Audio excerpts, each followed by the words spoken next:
여러분, 돈 때문에 어떤 일까지 겪으셨나요? 정말 눈물 나는 제 사연 함께 들어주실래요? 안녕하세요. 여러분들은 보통 마음을 담은 선물하는데 얼마씩 지출하시나요?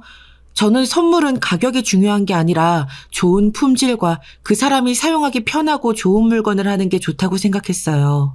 화려하고 예쁜 선물은 누구나 받으면 좋겠지만 부담스럽거나 자주 쓰지 않게 되기도 하고, 또 너무 비싼 선물은 혹시나 무슨 일이 생길까봐, 혹시나 망가지거나 할까봐 정말 특별한 날에만 쓰게 되는 경우가 많잖아요.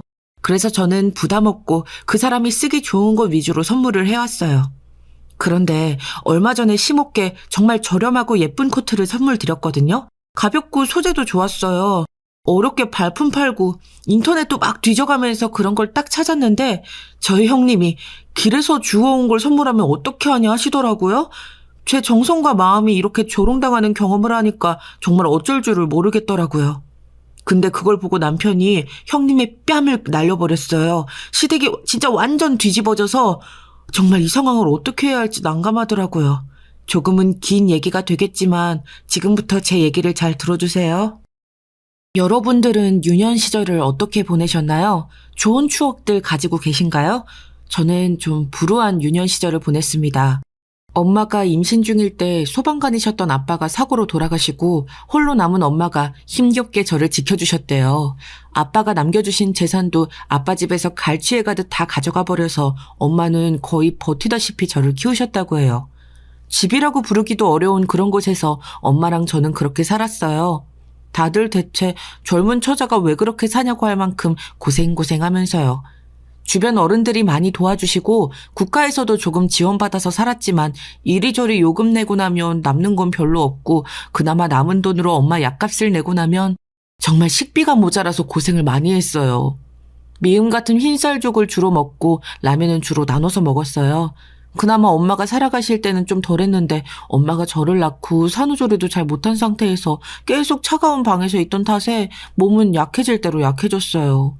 그래도 버티고 버티다 제가 중학교 2학년쯤 됐을 때 돌아가셨어요. 항상 죽음과 함께 있는 기분을 아실지 모르겠어요. 학교 갔다 집에 가면 항상 누워있는 엄마가 있어요. 점점 가면 갈수록 손도 더 차가워지고 힘도 더 빠져가는 손을 잡고 있으면 없던 걱정도 생기곤 하더라고요. 그럴 때마다 엄마한테 학교 음악 시간에 배운 노래들을 불러드렸어요.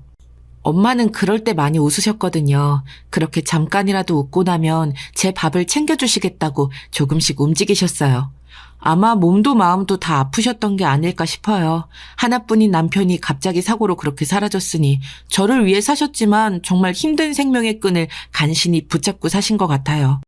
엄마가 돌아가시고 나서 세상엔 좋은 사람과 나쁜 사람이 항상 공존하다는 걸 격하게 깨달았습니다.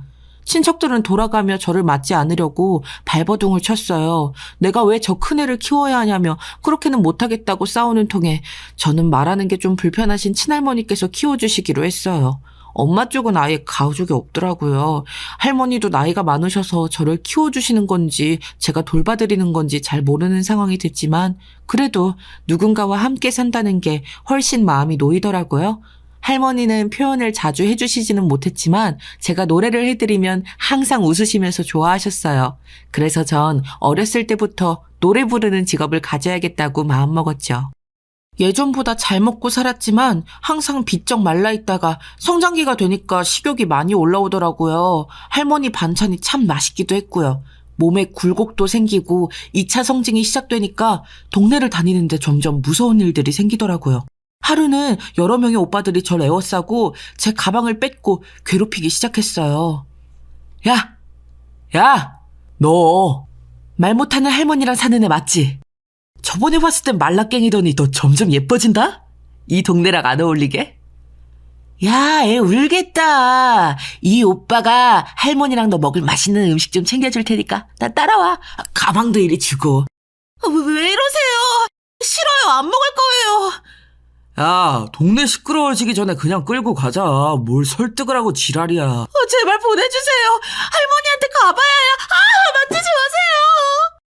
어쭈, 이게 어디서 앙탈을 부리고 지랄이야. 너 돈도 없는데 우리가 좀 보태주려고 하는 거니까 소리 지르지 말고 따라와. 이리저리 좀 만지게 해주면 너랑 너네 할머니 먹을 것 좀 챙겨줄게. 이런 게 윈윈 아니겠어? 제발 누가 좀 살려주세요. 노래를 많이 불러서 목청이 컸던 탓일까요? 지나가던 남학생이 제 비명을 듣고 어디선가 날라왔어요. 그 오빠가 오자마자 한 명씩 다 자빠져서 정리가 되었어요. 저희가 진술을 잘해서 그 이후에는 동네에서 그 남자들을 볼 수 없었어요. 너무 고마워서 도와준 오빠한테 꾸벅하고 인사를 했어요. 아무 일 없어서 정말 다행이라고 하더라고요. 이 소식을 듣고 급하게 오신 할머니는 아무 소리도 못 내시고 울기만 하셨어요. 그 오빠는 이준서라고 자기를 소개하면서 저랑 할머니를 집까지 데려다 주었어요. 돌아가려는 오빠를 할머니가 집안까지 불러서 밥을 먹고 가라고 챙겨주셨죠. 된장찌개에 나물들에 소박한 반찬이었지만 준서 오빠는 정말 맛있다고 해서 할머니를 웃게 해주더라고요. 그때부터 이상하게 많은 우연이 반복됐어요. 준서 오빠랑 그 사건 이전에는 크게 만난 적이 없었던 것 같은데 이상하게 사건 이후로 계속 마주치게 되더라고요. 오빠는 볼 일이 있어 지나가다가 너를 만났다. 약속 시간이 돼서 가는 길에 널 만났다. 항상 저런 말들을 했지만 어느 순간부터 오빠가 나 챙겨주고 싶어서 기다렸다는 걸 알겠더라고요. 지나가다 들렀다고 해놓고 한참을 저랑 얘기하거나 놀아주거나 맛있는 걸 챙겨와서 같이 먹곤 했거든요. 살면서 처음으로 얼굴이 볼살이 포동하게 오르기 시작하더라고요. 근데 오빠가 그 볼이 너무 귀엽다고 해줘서 살은 쪘지만 기분은 좋았어요. 누가 관심을 꾸준히 가져주고 저를 그렇게 챙겨줬던 경험이 별로 없었다 보니 어색했지만 너무 따뜻한 느낌이더라고요. 오빠도 아빠가 안 계시고 어머니랑 단 둘이 살고 있다고 했어요. 넉넉하지는 않은 형편이긴 한데 그래도 너희 집보다는 나으니 걱정 말라고 하더라고요. 원래 서로 나누면 기쁜 게 2배가 된다고 하면서 항상 단팥빵을 나눠서 먹기도 하고 라면도 나눠서 끓여 먹기도 하고 그랬어요. 특히 좋았던 건 정말 추운 겨울날이었는데 우리가 다니는 길목에 낡은 자판기에서 코코아 한 잔을 뽑아서 나눠 먹을 때였어요. 하루는 내가, 하루는 오빠가 한 잔씩 뽑아와서 같이 몇 모금 나눠 먹으면 그게 그렇게 달콤하고 따뜻하더라고요. 아마 함께 웃을 수 있는 사람과 같이 있어서 그 온기가 더해져서 더 좋았던 것 같아요. 사춘기였기도 하고 오빠가 항상 저한테 너무 잘해줘서 전 처음으로 사랑이라는 감정을 느꼈던 것 같아요. 뭔가 애절하고 싱그럽고 마음이 간질간질하더라고요. 점점 제 심장 소리가 쿵쿵 하고 들리기 시작할 때 오빠를 더 만날 수가 없게 되었어요. 오빠 엄마가 새아빠를 만나서 같이 이사를 간다고 하더라고요. 그때 이별을 하는데 정말 세상이 다 무너지는 느낌이었어요.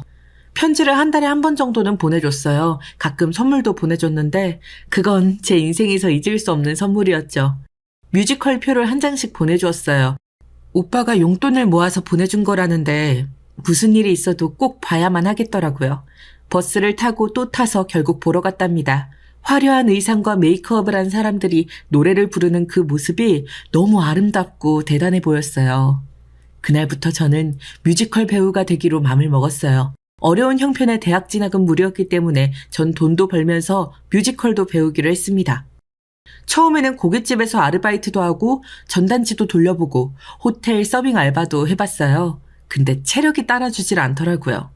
그래서 피팅 모델이나 사진 모델을 하게 되었어요. 나름 성장기 때 쑥쑥 커서 모델하는 데 지장이 없더라고요. 안 그래도 말랐는데 너무 키가 커서 더 볼품없다고 생각했는데 모델하기에는 딱 좋은 체형이라고 하시더라고요. 생각보다 돈을 쏠쏠하게 모을 수 있었어요. 할머니가 드실 수 있는 기름기 적은 고기를 사다가 카레랑 장조림도 만들어드렸죠. 할머니는 정말 기특해 하셨어요. 늘 몸조심해야 한다를 공책에 써서 보여주시면서 신신당부하셨고요. 그 쇼핑몰의 메인 모델은 아니었지만 아예 계약서를 써서 일을 하니까 기분이 완전 다르더라고요. 거기서 번 돈으로 뮤지컬을 제대로 배울 수 있도록 발성학원도 다니고 더 바쁘게 오디션을 보러 뛰어다녔어요. 그러다 거기서 준서 오빠를 다시 만났어요. 변해버린 나를 못 알아보지 않을까 했었었는데 오빠는 보자마자 나를 바로 알아봤어요. 꼬맹이 아가씨가 언제 이렇게 숙녀가 됐냐고 했죠. 오빠는 예전보다 더 멋있어지고 잘생겨졌더라고요. 몸에 근육도 많이 생기고요. 연락이 없어서 서운했다고 하니까 집안에 일이 있어서 보러 가는 게 쉽지 않았는데 그래도 생각나서 집에 보러 가면 항상 집에 없어서 어긋나곤 했다고 하더라고요. 오빠는 뮤지컬 무대 감독이 꿈이어서 열심히 배우면서 일하고 있다고 했어요. 그리고 제가 뮤지컬 배우가 되겠다고 하는 걸 보고 정말 놀라더라고요. 그 조용하고 싱긋 웃기만 하던 애가 이렇게 자라서 뮤지컬 배우가 되겠다고 하는 게 믿어지지 않는다고 말이죠. 한참을 옛날 얘기하고 즐겁게 번호도 주고받았어요. 이제 자유롭게 연락할 수 있다는 사실에 마음 한켠이 따뜻해진다고 해야 하나? 그런 느낌이었어요.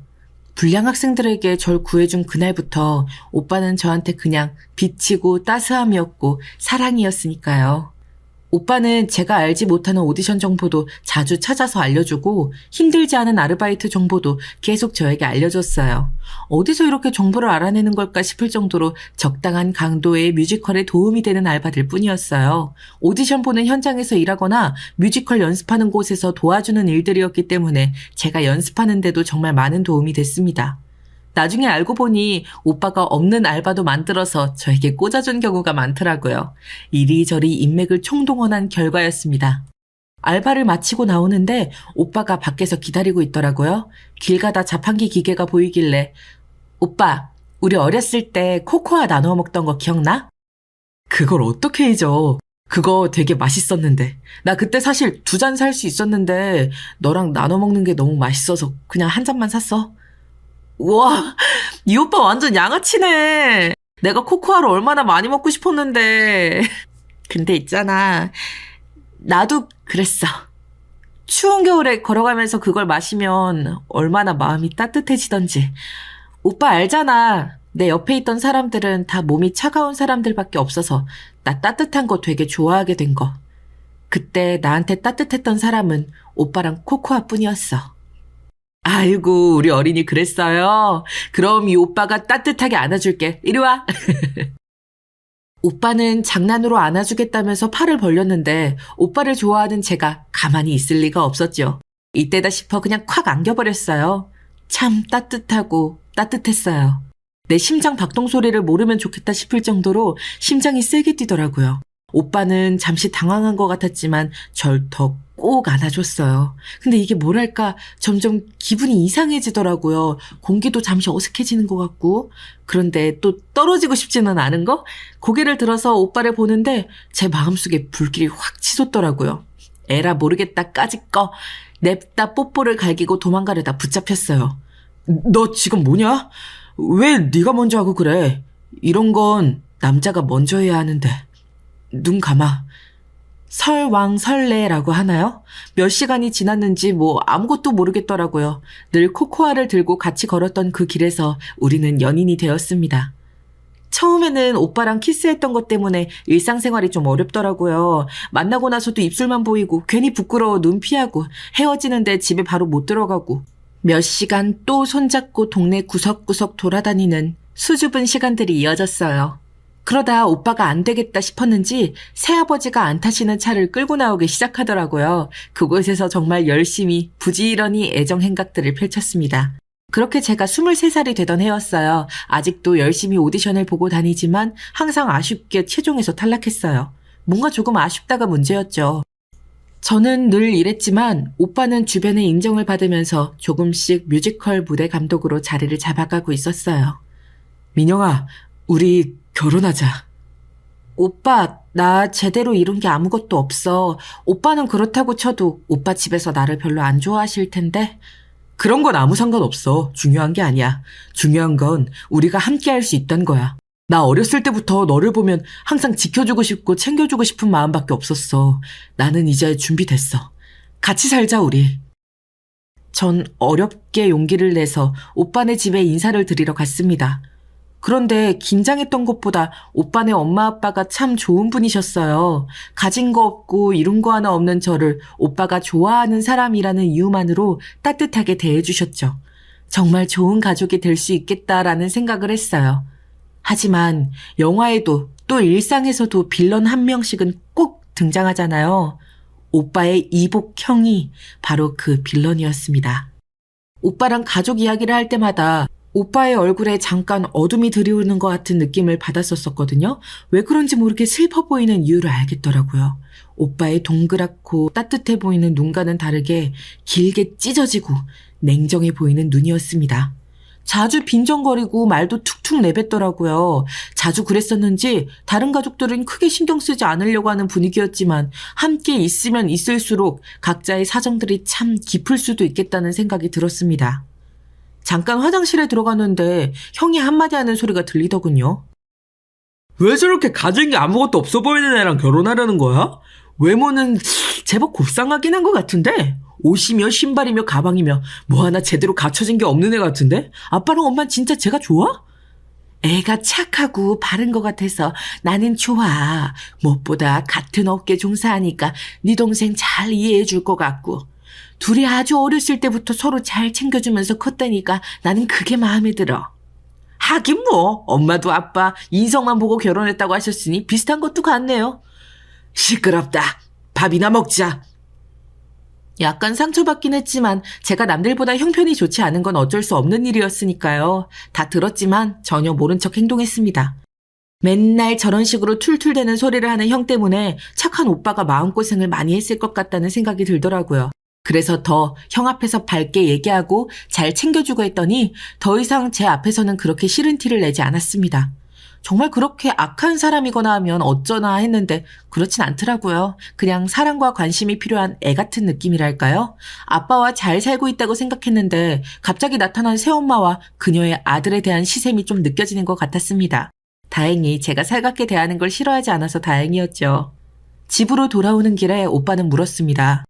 우리 형 많이 곤란했지? 정말 미안하다.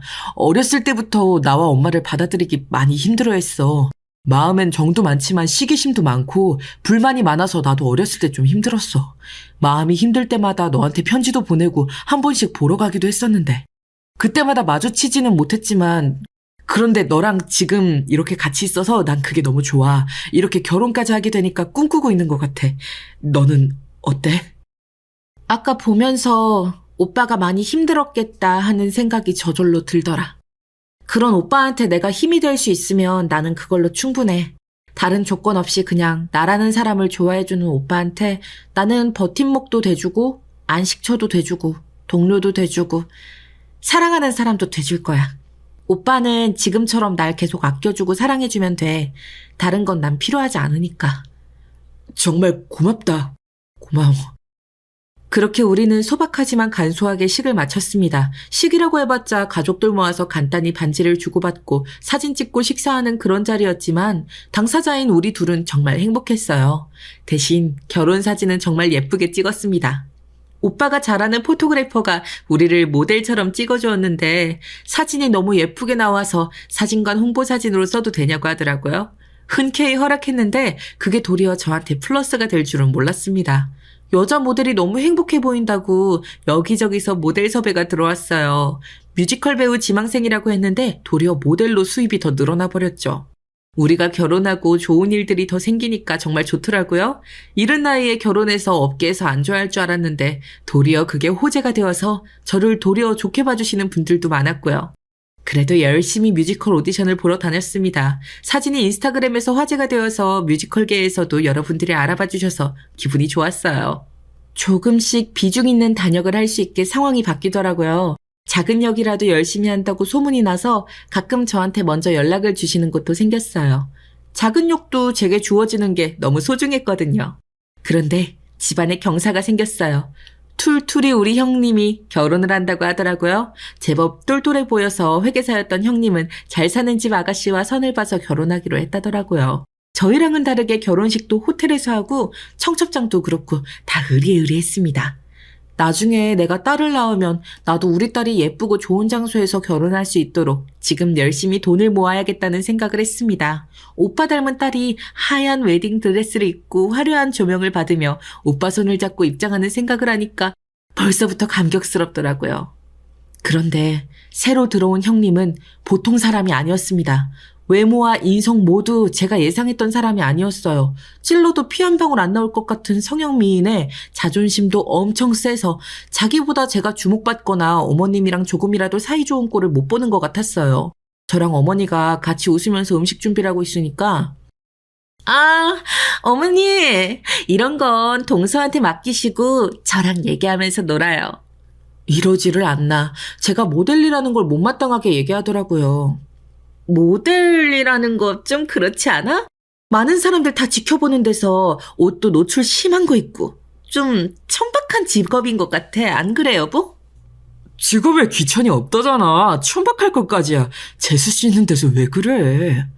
아니, 그냥 그렇잖아요. 시키는 대로 웃고 표정 지어가면서 옷 벗고 힘들게 돈 버는 게 영 고급스러운 직업은 아니잖아요. 동서도 그거 다 알지만 형편상 어쩔 수 없이 하는 거 아니야? 네, 뮤지컬 배우가 꿈인데 생활비 벌 목적으로 모델하고 있어요. 형님이 생각하시는 노출이 심하거나 야한 사진 같은 건 안 찍고 있으니까 너무 걱정 안 하셔도 돼요. 도리어 아주버님이 저를 향해 미안하다는 듯한 표정을 지으시더라고요. 어쩌다 저분은 여자 보는 눈이 그렇게도 없어서 또 저런 비수를 꽂는 말만 하는 여자를 부인으로 얻었을까요? 거울 치료라고 들어보셨죠? 자신이 했던 일을 타인이 하는 것을 봄으로써 자신이 잘못된 것을 깨닫게 되는 걸 얘기하는데 아주버님이 딱 그렇더라고요. 형님의 언행이 지나치면 지나칠수록 아주버님은 점점 더 순하고 언행을 조심하시더라고요. 내가 저렇게 다른 사람들을 상처 입혔구나, 마음의 생채기가 났겠구나 싶으셨나 봐요. 그 이후로는 시부모님들께도 툴툴거리거나 비수도친 말을 하지 않았어요.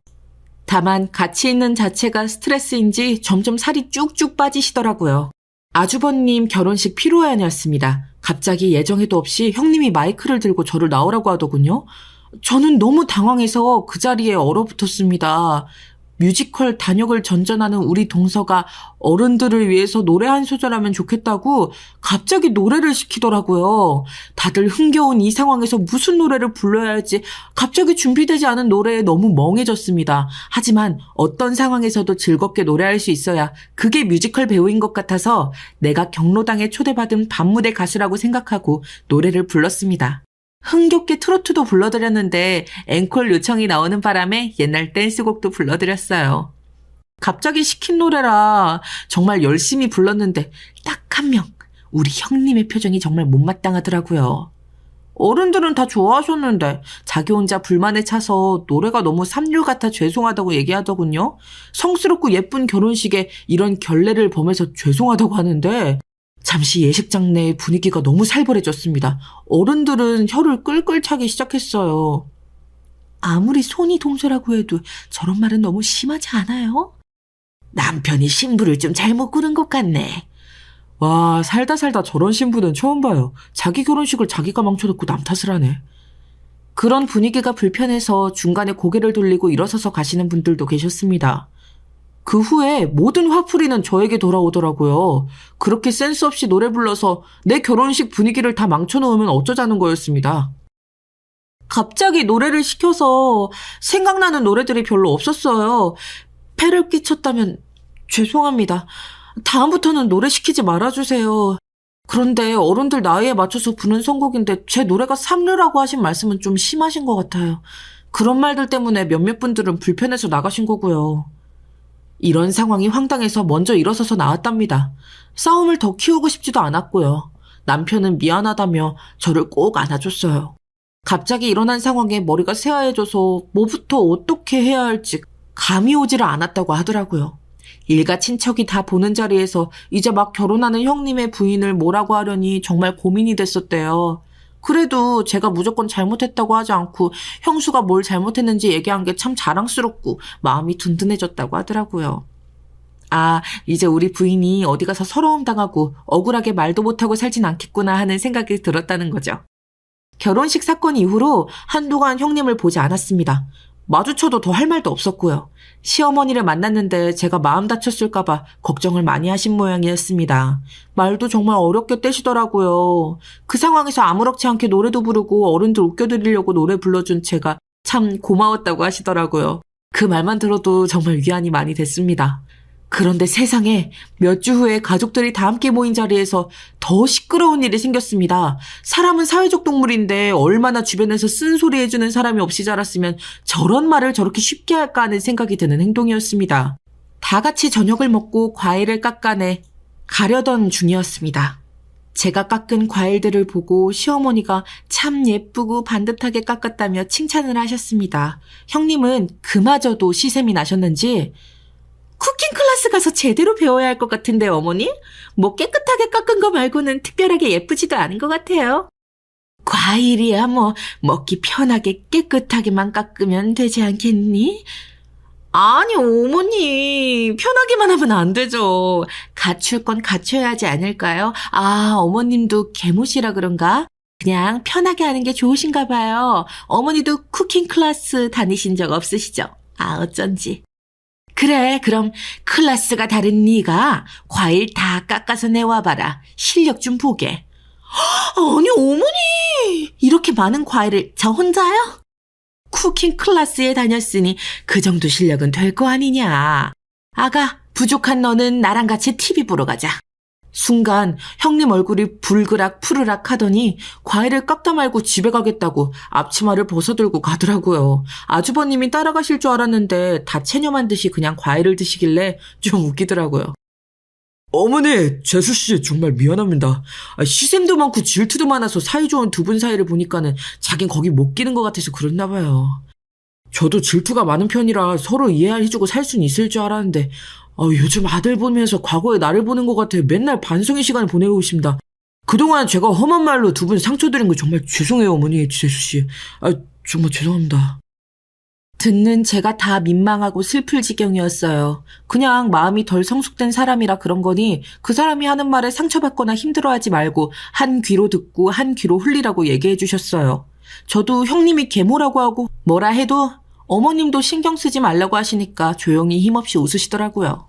그 다음 가족 모임은 제가 모델 일을 한다고 화장을 하고 선물로 받은 옷도 챙겨 입고 간 상태였습니다. 다른 사람들은 옷이 참 잘 어울린다고 하고 어떻게 그렇게 군살 하나 없냐고 이쁘다 해주셨는데 형님은 또 모든 시선과 관심이 저한테 몰리니까 이제 또 슬슬 화가 나기 시작하는 것 같더라고요. 평소에 제대로 걸칠 옷이 없나 봐. 협찬받은 옷이라고 그걸 그대로 넙죽 받아서 입고 온 걸 보면? 네, 요즘 옷이 많이 비싸서요. 아껴서 모아야죠. 애기도 가져야 하니까요. 아니, 애는 나같이 여유 있는 사람이 가지는 거지. 자기는 지금 아무 커리어도 이뤄놓은 것도 없고 가진 건 몸뚱이 하나인데 애 낳으면 몸도 다 망가져서 그나마 하던 모델 일도 못하게 될 텐데 괜찮겠어? 저희 아이 문제는 저희가 결정할 테니까 형수님은 걱정 안 하셔도 됩니다. 돈이 부족하면 제가 노가다라도 띄워서 키우면 되니까요. 그리고 요즘은 산후조리 잘하면 그렇게 몸 많이 망가지지 않는다고 해요. 우리 민영이는 늘 뭐든 잘했어요. 저랑 남편이 눈을 마주치고 웃으니까 형님의 분노 게이지가 더 올라가는 소리가 막 들리는 것 같더라고요. 뭔가 속으로 너희들 두고 봐라 하고 칼을 가는 느낌이었어요. 그 다음날 가족 모임에서는 또 제가 오디션을 봐도 계속 제대로 된 배역을 못 맡는 거에 대해서 계속 할퀴시더라고요. 그건 좀 울컥하고 서러웠지만 그 얘기를 듣고 있는 중에 휴대폰으로 문자가 왔어요. 기대하지 않았던 배역인데 합격했다는 문자가 온 거였어요.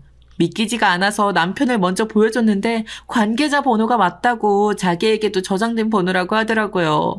너무 신이 나서 그 자리에서 크게 웃어버렸어요. 생각보다 큰 배역이었거든요. 아무래도 덩치가 좀 적다 보니 발성을 계속 교정하고 애를 썼었는데 그 덕에 합격한 거였다고 하더라고요. 다들 좋아서 축하해주는데 형님 혼자 아무 말도 하지 않고 치맛자락을 꼭 쥐고 있더라고요.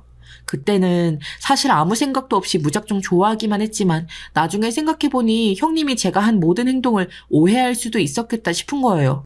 일부러 더 신난 척하고 좋아하는 척하고 있다고 말이죠. 그래서 다음부터는 행동 거지를 더 조심해야겠다고 생각했어요. 드디어 뮤지컬 연습을 시작했어요. 발성 연습을 제대로 해둬서인지 제 파트를 하는데 전혀 무리가 없더라고요. 다른 분들도 다 만족스러워하시고 제가 어린 나이에 결혼했다는 거에 더 놀라셨는데 그 상대가 남편이라는 사실을 알고 더 놀라더라고요. 그런 훈남 남편을 둔 게 너무 부럽다고 하셔서 기분 좋게 웃으면서 지나가고 있는데 1층 로비에서 갑자기 저희 형님을 만난 거예요. 이쪽 업계 아는 사람이 꽤 많다고 하셨는데 지인을 만나러 오셨나 했죠. 저를 보더니 급격하게 아는 척을 하시더라고요. 아니 동서. 어떡해. 여기에서 보네. 어머, 다들 안녕하세요. 저희 동서 잘 좀 부탁드릴게요. 웬일로 공손하게 인사를 하시길래 이게 무슨 일일까 했지만 아니나 다를까 인신공격은 역시나 시작되더라고요. 저희 동서 잘 좀 부탁드려요. 어릴 때 부모님 다 여의고 이 사람이 가정교육이나 뭐나 제대로 배운 게 없어서 다 서툴고 그럴 거예요. 맨날 단역만 맡고 피팅 모델이다 하는 사람인데 이번에 제대로 된 역을 맡았다고 해서 정말 놀랐답니다. 혹시나 패나 안 됐으면 좋겠네요. 폐라뇨? 민영 씨 때문에 연습 분위기도 너무 좋고 정말 잘하고 있어요. 어렸을 때 그런 일이 있었는진 전혀 몰랐네요. 구김살 없이 언제나 밝아서요. 실력도 계속 늘고 있어서 차기작에 있는 큰 배역도 추천할 생각이랍니다. 굳이 형님께서 걱정을 안 하셔도 되겠어요. 앞으로 대성할 사람이니까요. 그럼 저희는 연습하느라 바빠서 가세요. 민영 씨 갑시다. 뭐야, 저 여자 왜 이래요? 민영 씨가 뭐 잘못한 거 있어요? 그냥 제가 좀 마음에 안 드시는 것 같아요. 민영씨, 요즘 목소리랑 성량이랑 다 좋으니까 그대로만 유지해. 내가 다른 무대 감독이랑 아는 사람들한테 꼭 민영씨 다 추천해 줄 테니까. 형님이고 나발이고 무슨 말을 저렇게 하냐. 뭐 민영씨가 감정이 없는 동물도 아니고 사람이 뭐 저래. 겉만 번지르르 하지 진짜 교양이 하나도 없고 인간이 덜 됐다 인간이. 뒤돌아보니 형님은 그 말들을 다 들었는지 더 열받아 있더라고요. 립스틱을 바르려다가 바닥에 내팽개치고 있더라고요. 가끔 무서운 생각까지 들더라고요. 나한테 안 던져서 다행이다 뭐 이런 생각? 점점 형님의 분노 게이지가 올라가는 게 느껴져서 연습 때문에 바빠서도 그렇지만 가족 모임에도 몇 번 빠지기로 했어요. 제가 없으니까 형님은 더 잘 웃고 어머님께도 잘 해드렸다고 해요. 근데 그게 너무 가식적이다 보니 어머님도 너무 불편하시고 거실에 형님만 남고 다 각자 방으로 들어가시거나 남편도 일찍 돌아왔다고 하네요. 어떻게 보면 사랑받고 싶고 주목받고 싶은 마음인데 그 마음의 욕심이 너무 지나쳐서 도리어 주변 사람들을 불편하게 만드는 것 같아요. 그런데 저는 가족들이랑 편하게 대화하고 스킨십도 편하게 하니까 얼마나 제가 싫었을까요? 그런 생각이 들더라고요. 하지만 아무리 그래도 저를 무시하고 인신공격하는 수위는 더 높아질 대로 높아져서 결국 사고를 치고 말았습니다.